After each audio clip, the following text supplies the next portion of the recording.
Hi everybody, Shane R. Monroe here, and today I have broken out my Atari Lynx collection for all to see and to sort of get an idea of what I had, and I thought I'd share that with you. I thought that might make an interesting video. We're going to talk more about everything in detail soon, but I kind of wanted to sprawl it all out so you guys can see. This is the cartridge collection I have. I think 48 of the 86 or something that were commercially released. There's been tons of homebrew stuff, but you can see I've got a majority of the really best titles.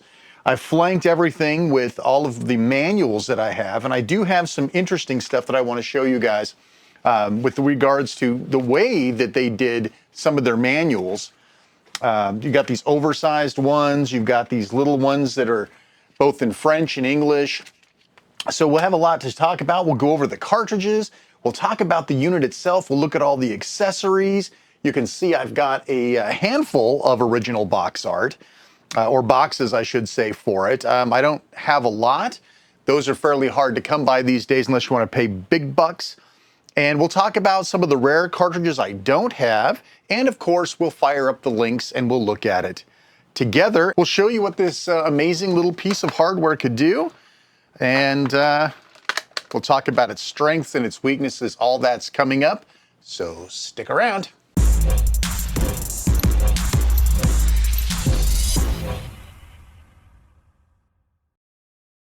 So yes, the Atari Lynx. Amazing little handheld that came out at a time when I'm not sure it was completely appreciated. This is the Rev 2 of the hardware. We'll talk about this in a minute. I have the manual for the Rev 1 of the hardware. So this one was very, very wide, thinner. They're about a little bit thinner than this one though, but not quite as deep. So you can kind of see, if you look at them together, you can see there's a distinctive difference between the two. Definitely had a better screen on version 2 and better battery life, which was most important because this guy was a complete sucker, and we'll talk about that. But this is the original version 1 manual, and we'll talk about most of what's in here anyway, so I'll just step that to the side. And along with the, of course, the main unit, which we're going to dissect here in just a minute, there's also, I have the original Atari power supply for it, and God knows you'll need it plugged in most of the time. For people who complain about the Steam Deck and its battery life, you're right on par with this guy. And this is actually a sun visor that you could use to shield your Lynx from the sun. And believe me, you'll need it because this screen is kind of hard to see. Now, you can get aftermarket screen replacements for this, which is really, really cool. I have not done that yet, but it's on my list of things to do. But I thought this was pretty cool. It was kind of smart to have something like that. And this is a fully backlit screen. It's also dusty as hell. And so it's backlit so you can actually play it in the dark, which is the reason I actually got this guy to begin with. So you got the screen protector. This is the link cable. So this basically plugged into the Atari Lynx. You'd plug this in, and then you'd plug another cable into this side, and then you'd plug this into another link cable. You could link, I believe, up to 16 players at a time, 16 multiplayers on a handheld. Unbelievable. I know that the Game Boy had the Game Boy Connect cable, but I mean, we're talking 16 players. Now, there's not a lot of games that you could play 16 players, but there were a lot of games that you could play 4 players. So that was really cool, this link cable. No boxes or anything, just a straight up cable. Pretty impressive. And last but not least, of course, for those of you who complain about carrying a battery around with your Steam Deck, this is what we had to carry around to make the Atari Lynx portable. This guy, yes sir, this was a 6 D-cell battery.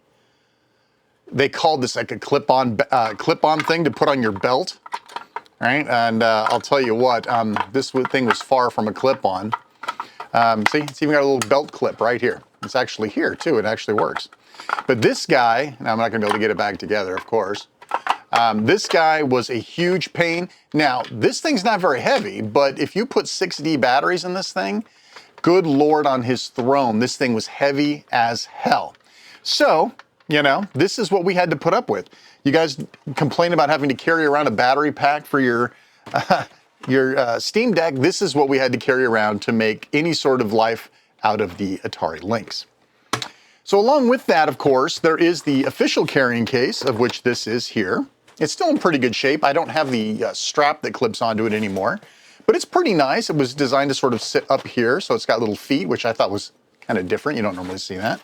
And then it's got a spot for games here, 2, 3, 4, so 12 games, and then your adapter and everything else you want to put in here. And there was some sort of a cover here. I can't remember what it was for, but you can see there's Velcro for it. But yeah, and so this was how you carted this thing around. You know, you put the Lynx here, maybe the cover, put your D-pack back here, maybe your cable here or here, your Lynx cable, stuff a bunch of games in here and you're good to go, right? Yeah, so this was it. This was what we carried around for fun. Obviously bigger than a Game Boy, but it also did some amazing stuff, and we'll get to that in just a minute. So let's go ahead. These boxes, let me see if I've got one of my better ones that are in good shape so you can take a look. Most of the boxes followed a similar format, although some of them had sort of a different look and feel. So this was Telegames. I believe, I don't remember if this one came out later or what. I'll put some overlay with that information, but most of these looked kind of similar. Sometimes the box, in this case, Shadowsoft Williams, tried to make their boxes look a little bit different. But for the most part, they all sort of followed the same thing. This is also French-Canadian, Beyond Games. This is a 6-player game, 6-player battle wheels, right? And you can see on the back, this is actual game. These are actual games in color that you're playing here. Let's see, what else have I got? Turbo Sub, that was a 1- and 2-player game. Very cool. Very cool stuff, and the manuals are still in here. I don't want to take those out. But yeah, very, very cool. There you go, look at that. So what this system really excelled in was, I don't think I have a box for the ones that it excelled in. What it really excelled in was certain arcade ports from Atari, and that makes sense. Atari made the Lynx, so you would expect there to be good Atari game ports. The manuals for this thing, before we get over to the cartridges, the manuals were very similar in design. Again, you'll see that there's some variations in, this is again French-Canadian. Some of these are literally paper thin. There's just 2 or 3 pages. But there's nothing, I don't think there's anything like super incredible to see in here. Most of them, I believe, were all black and white. There was a couple that had color on the front, but not inside. Yeah, not as much to see here. But some of these were like really thick. I mean, this thing's a big old thick booklet, but then you realize that it's got like 20 different languages in it too. So most of these were similar, but the manuals did get interesting when they came as foldouts.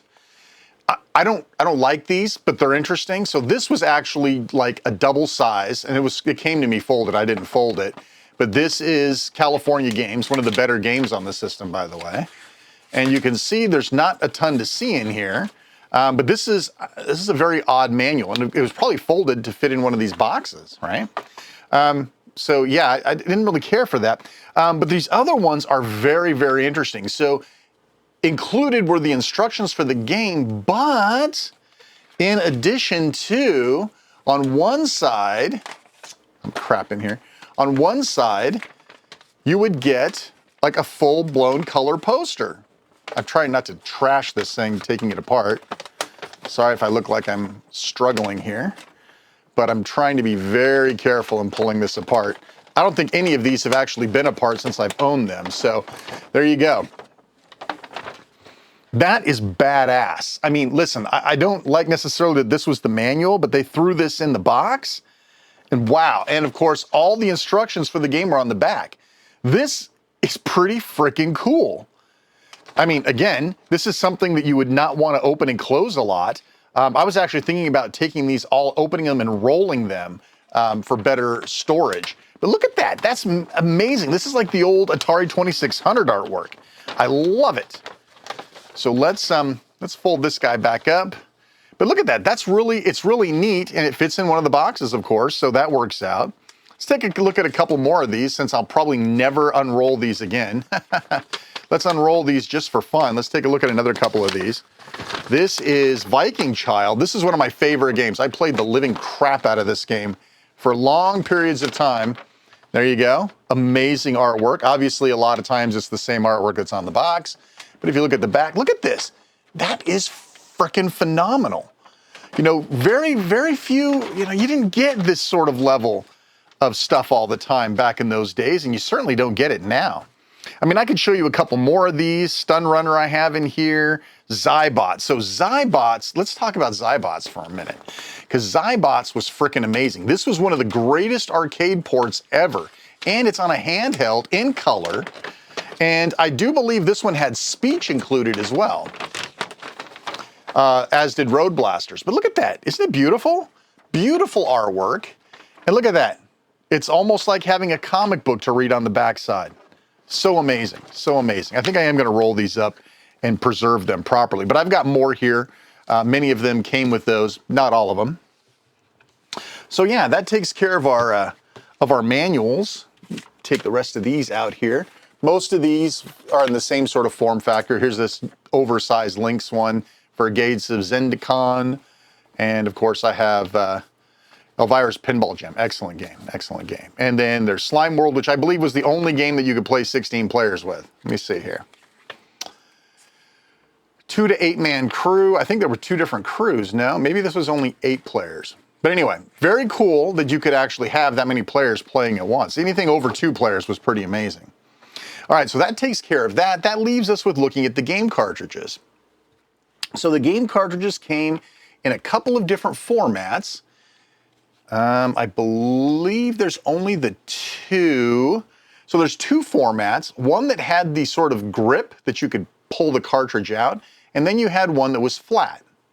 And if you look carefully at the backside of this, and I don't know how well these are going to come out on camera, but the actual chip for the game, the actual chip is like right here. That's it. That's the whole chip for the game. And that's all of it. Now, what makes these cool is that you can grip them and pull them out, right? So you can grip them with your fingertips and pull them out. So if you've got them inside the game system, you just put your fingers under the lip, pull them out. These, on the other hand, if they were inside the game, they're flat. But I mean, listen, they come out, but it doesn't have that sort of grabby for it, you know, a little handle, if you will. So what makes these so great, of course, is the fact that they stack. I've only got, let me see, do I only have 2? I thought I had 3 or 4 of these. Okay, well, close enough. As long as I have 2, these guys will actually stack. So they'll stack together, and they actually kind of stay together too, right? So they don't slide apart because there's got these little holes in there to keep them, little ridges. Very smart. This was actually the smarter way of doing it, to be honest. These don't stack at all. They have to stack like this. So you essentially have them offset. So when you put them in here to hold them up, I mean, eventually you have to break the stack because, well, they stack unevenly. Or meanwhile, if these were all like this, imagine how many I could get shoved in here and just have them lined up front to back. So I think these were these earlier in the system? I can't remember. Anyway, probably because somebody complained they couldn't get these cards out, and so they went to these little lever-based ones. Okay, so I've got a ton of these things. Like I said, there was under 100 games total for the Lynx, and I've got about half of them that weren't homebrew, of course. These are all commercial releases. And we're going to look at some of these. I'm going to set this thing up and get the lighting right so we can actually shoot on device. I'm not going to subject you to emulation. I want you to see and hear this thing as it was intended. I'll flip through a couple of these as we put them away. Just in case you're wondering which of these might be worth looking at, Shanghai is fantastic. Ms. Pac-Man's great. Shadow of the Beast, of course. California Games. Gates of Zendikon is okay. But we're going to just stuff some of these away. Robotron's a good game, but not fantastic on the Lynx without having 2 controllers. Klax is amazing. Bill and Ted. Zybots, absolutely phenomenal. We'll keep that one out. We're not going to play all of these. I'm just going to throw a couple of them at you.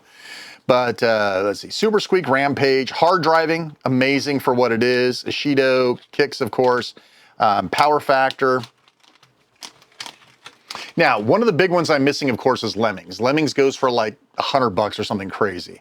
So we're not, I'll probably never own that one. Zolar Mercenary, got a lot of love out of that one. Crystal Mines too. Now, you'll probably say, man, you know, a lot of these games, especially something like Chip's Challenge here, looks strikingly like the Amiga version. Well, the Amiga, the Commodore Amiga, was the development kit for this product. So when you're playing these games, they were probably authored on an Amiga. Chip's Challenge is great. Steel Talons, Volleyball, Warbirds, Warbirds is pretty cool. We might look at that. Slime World, Xenophobe, unbelievably amazing. Again, Atari arcade conversions. Gordo, Toki, Battle Wheels, Hydra, Basket Brawl, Dirty Larry. Pit Fighter was pretty good, but I'll stick that to the side. People, for some reason, don't like Pit Fighter. I don't know. I dig on Pit Fighter. Stun Runner, I'll leave that one out. Kung Fu, Cyberball. Most of these are fairly common, but I do have some unusual ones. I think this Casino one's unusual. Viking Child is fantastic platformer game. I'll leave Casino out too, just in case we decide to get to it. Road Blasters, unbelievable. Dracula, that's actually a good game, but it's sort of hard to show. Tennis, Joust is pretty good. Maybe I'll leave that one out. Rygar, APB is really good. It's really hard to show though. Elvira's Pinball Jam is great, and Paperboy is amazing. So I'll leave these guys out, and maybe we'll take a peek at these later on. Okay, so let's move all of this to the side. And let's talk about the unit itself. How am I doing on the camera? We're good.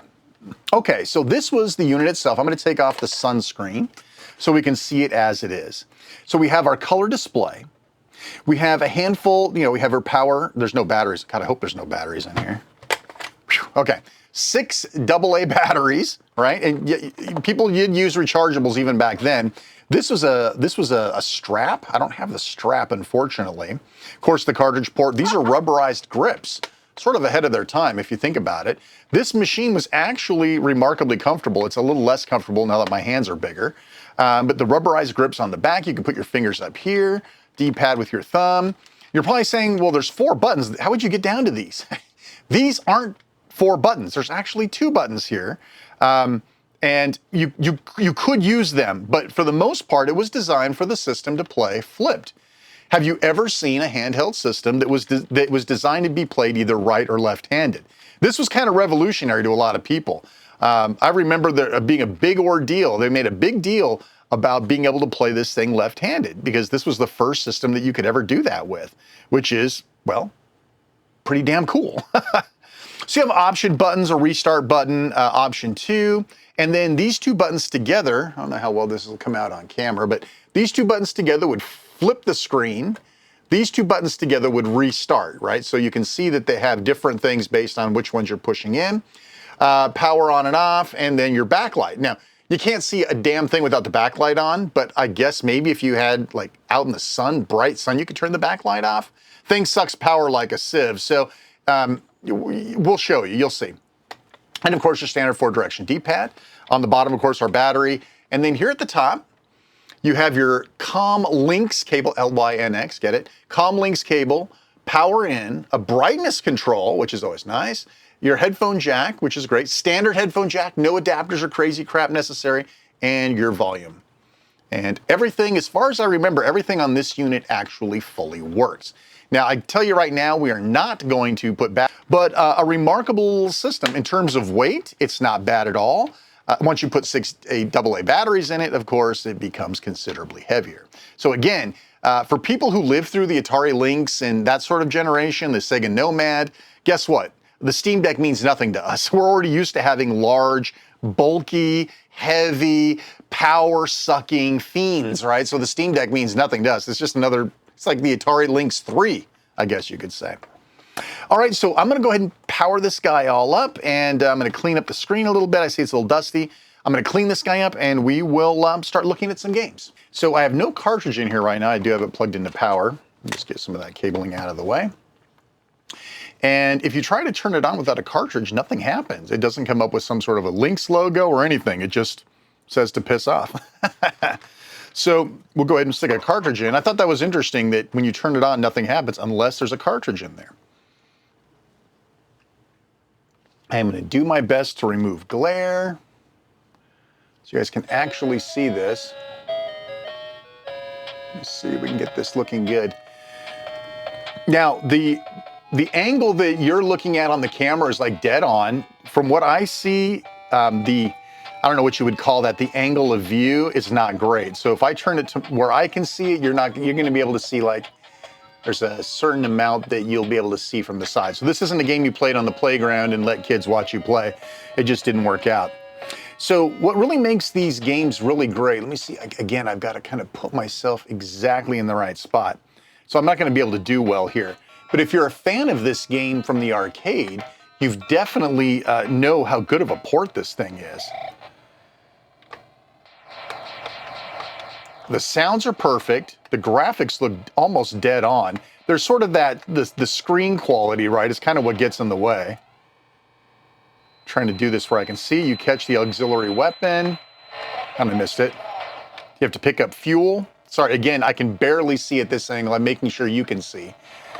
This game, and I've always been a big fan of Speech, fuel level critical. But it looks fantastic. I mean, you got to understand, you got to compare this to what you were seeing on the Game Boy, which was a green screen, no color, nothing. I mean, this was so far ahead of its time. Of course, you know, you also had to run 6 AA batteries, and the Game Boy obviously ran a lot longer. But this was like serious cutting edge crap. This is like the Amiga versus the early PC. Now they do have replacement screens, and someday I'll do that. But you know, part of it is experiencing these games as they were. And this is what it was to experience this game. Now this backlight button, you're saying, gee, I wonder how dark it would be if you turn the backlight off. Nothing. It's not a matter of not having light. It's a matter of not having a screen. Now, I can't imagine a situation where you would have no backlight unless it was for like a music player. Maybe at some point they planned on presenting you with some sort of a music player or something that you didn't need a display for. Or maybe eventually they were talking about having some sort of a TV out adapter or something. It's really hard to tell. Pretty impressive game though. And again, if you flip, look at that. Now you play left-handed. I know that seems really dumb to get all excited about that, but I don't think any other game system did that. Any of them. This is totally unique to the Atari Lynx. It's nutty. Okay, well, let's look at a couple of other games. I kind of wanted you, I'm not going to look at all these games, obviously. Listen, if this video is popular and you guys want to see more games, I'm happy to do so. But I'd like to show you some of the cream of the crop. So Shadow of the Beast was an Amiga game from Psygnosis, right? Everybody who's ever owned an Amiga, ever known anybody that had an Amiga know of Shadow of the Beast. So how does that translate? I mean, Shadow of the Beast was unbelievable for its time on the Amiga. How would it fare here? And again, remember, these games were developed largely on the Amiga platform. There's the Psygnosis logo. It gives me, look at that. You got some sprite zooming going on. Obviously not made by the original Reflections team. But you see a lot of the same sort of things. Let me look at this. See if I can get a nice view here for you. Considering what we had on the on the Amiga, this looks great. I mean, this is a rather ambitious, what if I darken it, brighten it? God, it's so hard to see on here. But it's very impressive. Again, I don't know how well this is going to translate on the camera. I'm doing what I can. I mean, this was like console stuff. Zybots. Great arcade game, by the way. If you haven't played it, have the means to do so, I highly recommend it. But this one was another one of those ports that was so close to the arcade game, it was almost criminal. Let's see here. Again, I can't really see, but if you've played the game from a graphical standpoint, from the sound effects, it's absolutely fantastic. And you can rotate by holding down the B button and rotating with the D-pad. Sorry, it looks like I'm shooting blind, and I really am.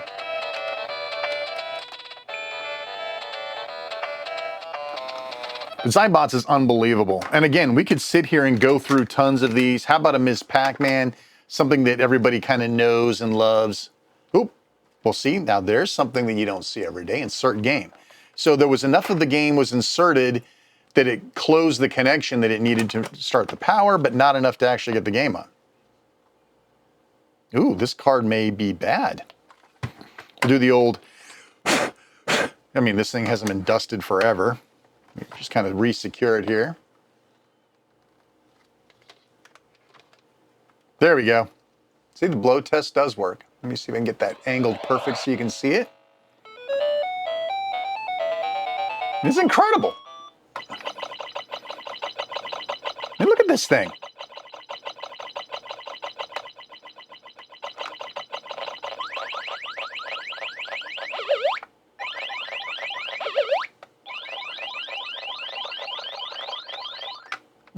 Whatever. Impressive, right? I mean, considering. Let me see. Maybe one more. Maybe one more. Let me see. How about Elvira's Pinball Jam? This is another one of those games I just played so much.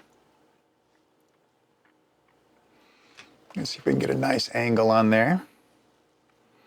So I've always been a pinball fan anyway, and this one, this is pretty impressive for what it is. Again, speech. See if I can remember. It's one of the options. No, that's, there we go.